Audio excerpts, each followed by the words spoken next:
Today we're going to be giving a drasha, which is really talking about the beginning of the Torah, why the first letter of the Torah is Beit and not Alef.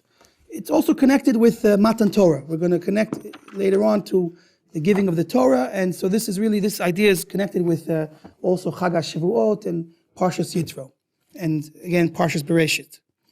Now, many ask, since the Torah is called Reshit, beginning, first, and we have Alef Bet, the first letter of the alphabet is Alef, that it's appropriate to start the Torah with the letter Alef.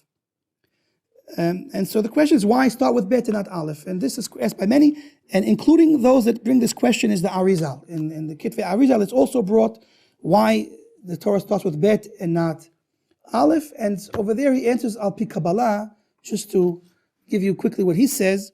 So he says that the Torah really exists on different levels.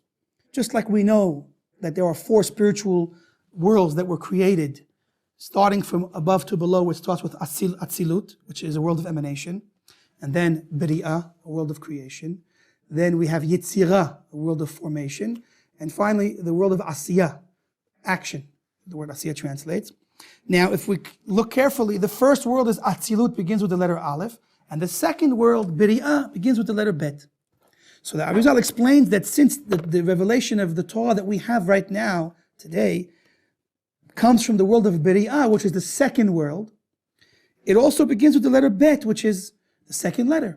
And this is all connected. The second world, Bet, the beginning with Bet, and the idea also being number 2. See, the numerical value of Bet is 2.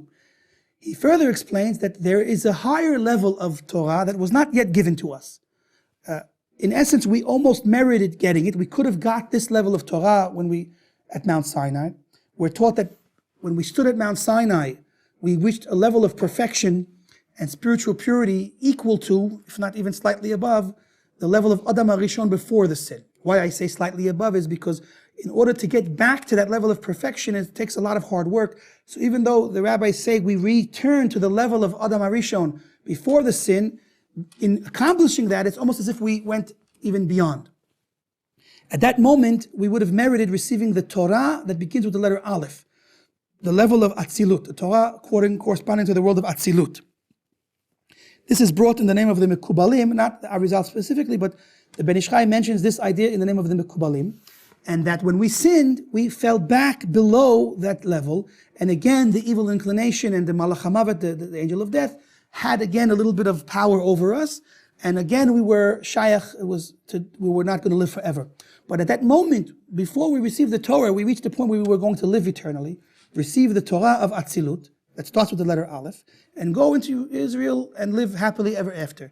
Then, of course, the Chet HaEgel, the sin of the golden calf, came, and subsequent sins like the spies, and we're still now trying to rectify those mistakes, and of course our own mistakes, and ultimately though we're promised and taught according to this idea that when Mashiach comes and we merit the ultimate Geula, we will again ascend to this highest of levels corresponding to the world of Atzilut, the world of emanation, which begins with Aleph, and get the deeper, higher level of the Torah that we have now, which corresponds to the Aleph.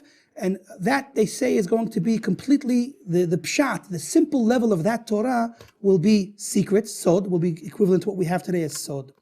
And we speedily await this opportunity to happen.